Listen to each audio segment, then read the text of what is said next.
You are now listening to the Vegan Stuff podcast with Caavakushi.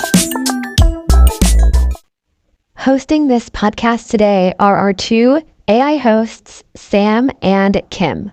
If you simply can't get enough of us, go to Caavakushi.com and sign up for our vegan newsletter and get our free 7-day high-protein vegan meal plan.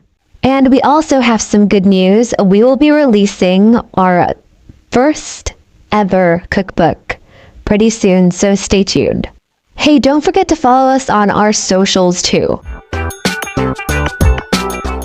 Welcome to the deep dive. You know, our mission here is always the same. We take these really complex sources, all the research and data, and we pull out the most vital nuggets of knowledge. The goal is so you can be instantly well-informed without having to read that whole stack yourself. And today we were doing a deep dive into an issue that's, well, it's both nationally symbolic for Australia and just incredibly ethically complex. We're talking about the commercial killing of the kangaroo. The sources we looked at actually frame this as the largest mass slaughter of land-based wildlife on the planet. It's a topic that really demands an impartial look at the data, because at its core, you're forced to confront this really fundamental ethical question. Yeah. And that question is, do the ends, the purpose behind it all, do they really justify the means? Which is, in this case, a huge amount of suffering. And the scale is just immense. We're not talking about small, isolated culls.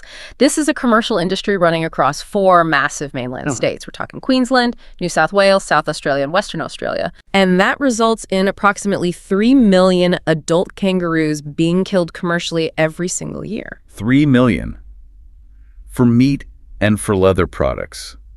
That's the baseline we have to start from when we weigh the necessity against the true cost. So let's do that. Let's unpack the first side of this ledger, the ends. What are the main justifications we always hear for sustaining this enormous commercial kill? Well, historically, the 2 big arguments have always been, 1, damage mitigation. So stopping them from destroying fences and crops. Exactly. And 2, controlling what's often perceived as an overabundant pest population. That perception is so important. It is.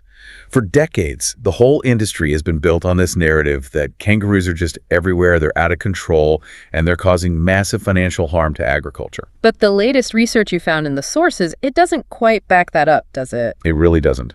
It suggests they aren't generally overabundant across the entire vast commercial landscape. The problem is often much more localized. And this is where that economic argument, for me, really starts to fall apart. It's fascinating. For so long, the estimated annual cost from competition for grass, crop loss, fence damage, all of it, that figure was huge, often over $200 million. A staggering number. Yeah. And that figure was everything. It was the primary justification for why the industry had to exist on this scale. It was the economic mandate. Precisely. But the recent, much more detailed and, frankly, rigorous assessments they've slashed that estimate. To what? The current annual cost attributed to kangaroos across all of those commercial killing areas is now estimated at about $44.1 million. Wow. Okay, so that's a massive drop from $200 million. A huge reduction in the supposed financial crisis. $44 million still sounds like a lot of money, but I guess when you break it down against the sheer number of kangaroos in those zones... That's where the argument takes a severe hit. You're looking at an average cost to the farmer of less than $1.67 per kangaroo per year. Let's just pause on that. Less than $1.67 a year. That single figure really is the financial core of this debate. It just shows how low the overall economic imperative is on a per-animal basis. Okay, but hold on. I have to push back on that a bit. An average can be misleading, can't it? Well, sure. In what sense? I mean, that $1.67 is spread across a massive area, but for one individual farmer, maybe in a drought, facing a concentrated mob of kangaroos on their property, for them, the localized cost must be much, much higher. And that's absolutely the right question to ask. And you're right. For specific farmers in specific hotspots, the impact is real, it can be devastating, and control measures are necessary. No one disputes that. So that justifies it then? Well, here's the thing. The commercial industry isn't tailored to just those hotspots. It's a vast, systemic commercial harvest. It's justified by a widespread economic necessity. And when you look at this system as a whole, that $1.67 figure shows that the financial argument for this massive commercial scale of slaughter is, remarkably weak. Okay, so if the ends, the economic necessity are that debatable. We have to turn to the means. What is the actual on-the-ground cost in animal welfare to keep this industry going? And this is where the source material just paints a really grim picture. Yeah, this is the crucial part. The data reveals a colossal and frankly unaddressed welfare problem. The single biggest, most unresolved issue is what happens to the dependent young when their mothers are legally shot. The collateral kill. Exactly. And the numbers here are just shocking. The long-term averages based on harvest data suggest the collateral kill is somewhere around 800,000 dependent young. Every single year.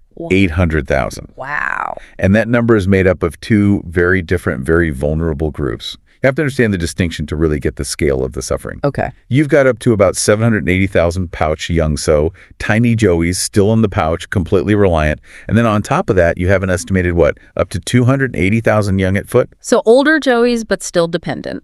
Right. They're out of the pouch, but they're still suckling. They still need their mother for milk, for protection, for learning everything. So what happens to them when the mother is shot? Well, for the pouch young, the code of practice says they're supposed to be killed instantly by the shooter, usually with a concussive blow or decapitation. And the young at foot, the ones that are mobile. That's the challenge. The mother is shot, there's a loud noise, chaos. And these young joeys, they panic. They flee into the darkness. And what are their chances of survival? Negligible. The ecological data is definitive on this. They have almost no chance of survival without their mothers. So they're just condemned to a slow death. A protracted, inhumane death from starvation, dehydration, exposure, or, of course, predation. They're too reliant to survive alone, but they're too big and mobile for the shooter to easily find and euthanize humanely in the dark. And maybe the most sobering comparison in the source material is this.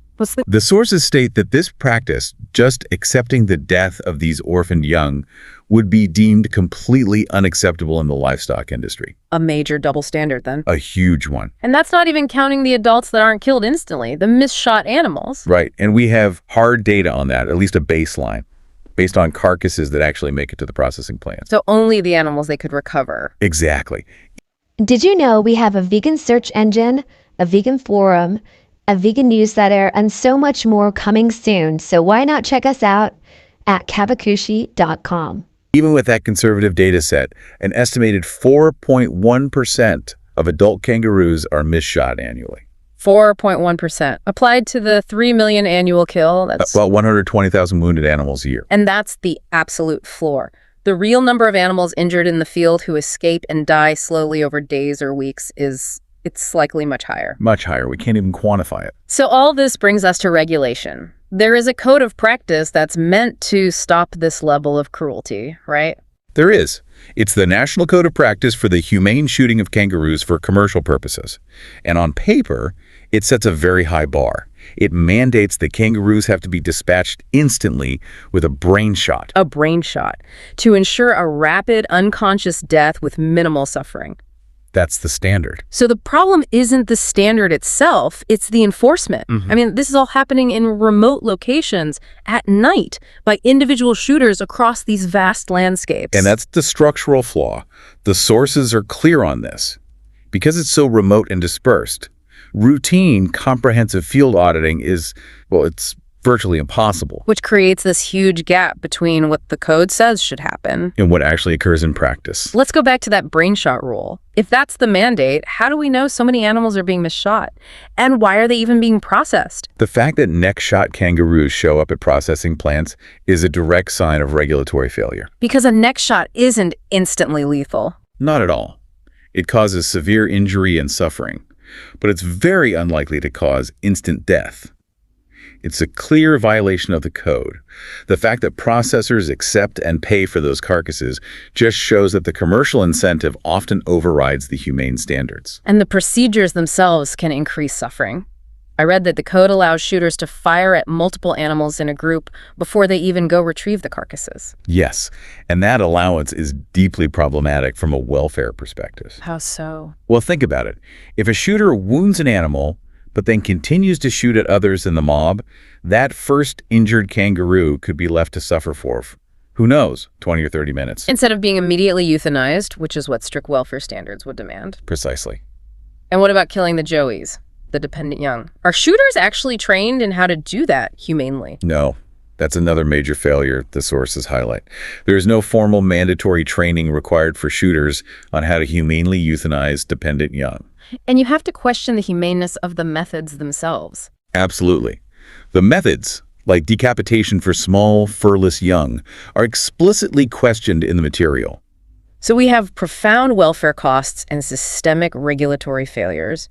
But what about the broader ecological picture? Are there other costs that weaken the end's justification? Yes, absolutely. The commercial kill is inherently selective. How so? Shooters target the biggest, healthiest adults. They yield more meat, bigger hides, so they're worth more money. Makes sense commercially. But ecologically, it means you're systematically removing the most experienced members of the mob.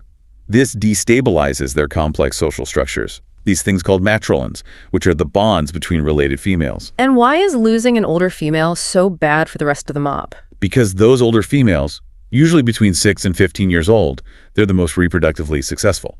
But more than that, they are the mob's living library. The library of survival knowledge. Exactly. Young kangaroos learn essential skills. How to avoid predators, where to find food during a drought. They learn that directly from their mothers and these other experienced females. When you selectively remove them, you might be seriously reducing the fitness and the long-term resilience of the entire remaining population. You know, this whole situation, a high-volume remote harvest of an iconic animal with these huge, unverified welfare standards, it sounds very familiar. It's a key parallel drawn in the sources. The kangaroo industry is facing the same kind of international scrutiny that the harp seal and whaling industries faced. And what drives that scrutiny? It's always the same three factors. 1, the commercial value. 2, labeling the animal a pest. And 3, these deep concerns over the humaneness of the hunt in remote, unmonitored environments. And that kind of scrutiny has had real economic consequences in those other cases. It certainly has. The difficulty in proving that humane standards are being met was the exact reason the European Union banned trade in harp seal products. So the sources are suggesting the kangaroo industry could be heading down the same path. They are. Since the industry faces the exact same structural challenge, these massive, unmonitored welfare failures like the 800,000 collateral kills, it's expected that the likelihood of an international trade ban will just increase over time without major policy changes. Which brings us right back to the beginning, that central tension. Do the ends justify the means?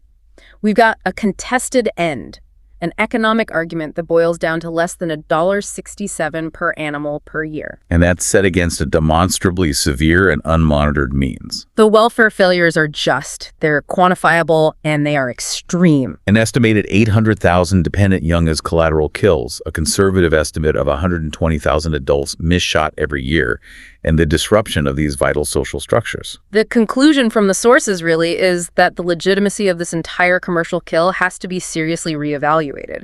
You have to weigh its actual economic necessity against these demonstrable ethical costs. And when you see that the economic costs to farmers are so low on a systemic level, and the welfare costs are so extensive and so difficult to monitor, it raises a final provocative thought for you to consider. Since that necessity argument is so fundamentally weak, what non-lethal management alternative could be developed? Maybe by rerouting the revenue that's currently generated by the commercial sale of kangaroo products. An alternative that could establish a kind of ethical coexistence rather than just sustained exploitation. Thanks for listening. We hope you liked this episode. If you did, we'd really appreciate it if you could give us 5 stars on whatever platform you're listening to this podcast on.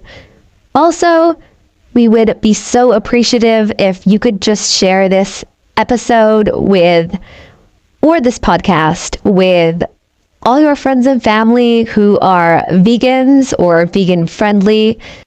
We're also really excited because we are going to be launching something really cool pretty soon on the site, so keep an eye out for that.